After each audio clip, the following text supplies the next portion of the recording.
इकाई में ही रहेगी। इस बात को आप बहुत कान खोलकर सुन लें,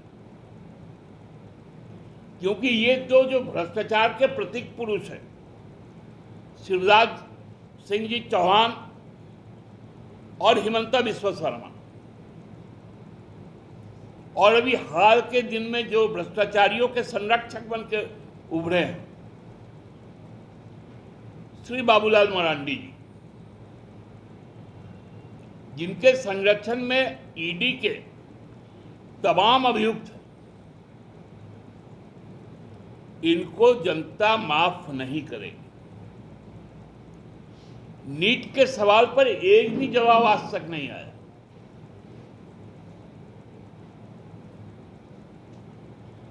नेशनल टैलेंट एग्जामिनेशन, जिसका बहुत प्रचार किया गया, उसका आज तक फलाफल नहीं आया। ये है भाजपा सरकार का काम। और ये सरकार आके यहां, उनके पार्टी के लोग यहां पर आकर पूछ रहे हैं कि झारखंड में क्या हो रहा है। कितना मूर्खता वाली बात कल हमने सुना कि चंपई सोरेन जी विधानसभा का चुनाव हार गए। अब बताइए, अभी झारखंड में चुनाव हुआ ही नहीं, ये बोलते हैं कि हम चुनाव हार गए। एक सवाल उन्होंने और किया कि 5 बराई या 9। तो शर्मा जी, आज मेरा एक सवाल है, 9 बराई या 12? जब 12 था तब तो हम 2 थे, तो 9 बराई या 12? और क्यों सभी ट्राइबल सीट? आपके ट्राइबल यहां पर प्रदेश के अध्यक्ष है, क्यों नहीं खाता खोल पाए? आपको पहला मुख्यमंत्री दिखा, दूसरा भी तो मुख्यमंत्री चुनाव लड़ा था, जो सबसे ज्यादा बार का मुख्यमंत्री बना। उनका असर क्या हुआ?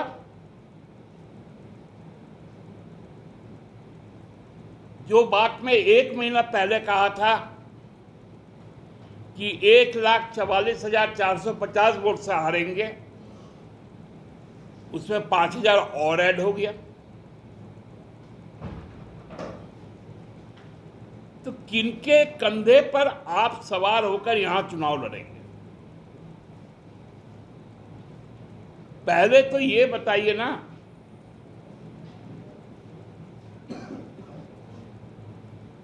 यदि यहां पर आकर आप विष घोलने का काम करेंगे तो उसका भी जवाब हम लोग देंगे।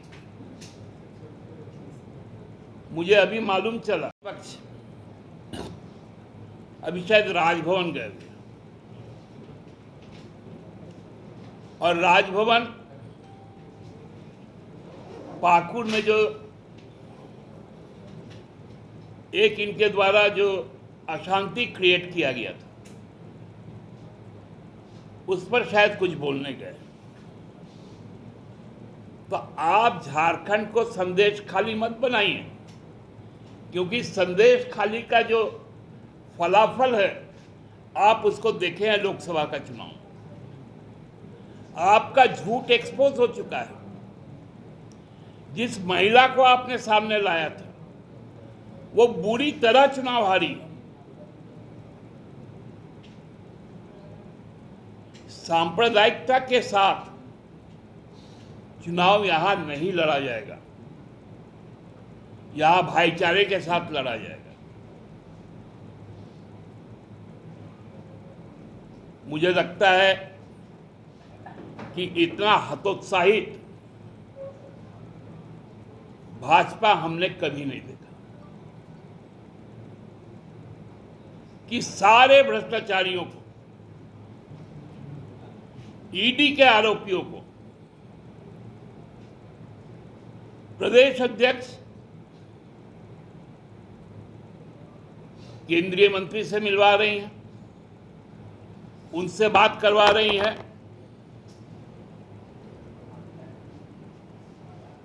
अरे भैया, इस पर तो जवाब दीजिए कि बाबूलाल जी इन लोगों को लेकर क्यों जाते हैं जो फरार अभियुक्त हैं। शिवराज जी को बताना चाहिए कि व्यापम का कौन सा रूप नीट में आया है।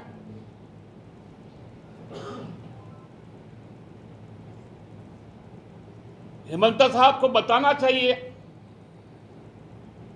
शारदा कांड में अब तक जो आपके ऊपर आरोप पत्र लगे थे, वो आरोप पत्र की आज अद्यतन स्थिति क्या है। जो शारदा के अभियुक्त आपके प्रतिपक्ष के नेता बंगाल में शुभेंदु अधिकारी, उनके विषय में भी तो बताइए। पूरी तरह से परास्त और मानसिक रूप से ध्वस्त भारतीय जनता पार्टी आज रास्ता नहीं खोज पा रही।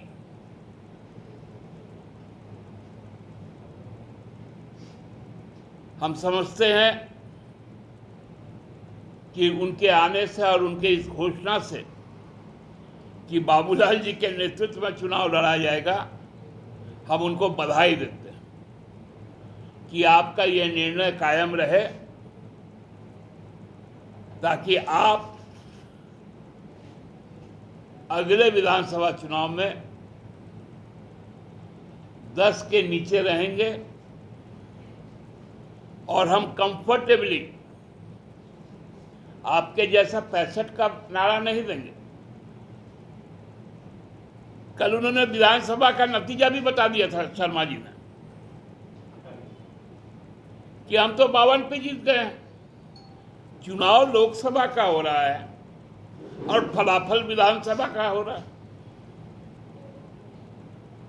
तो पिछले बार तो आप 60-62 पे थे तो 65 का नारा दिए थे। इस बार 52 पे यदि हैं तो 72 का नारा दे दीजिए। तो 72 का नारा दीजिएगा तो मेरा बात सच साबित होगा। 7 और 2 9।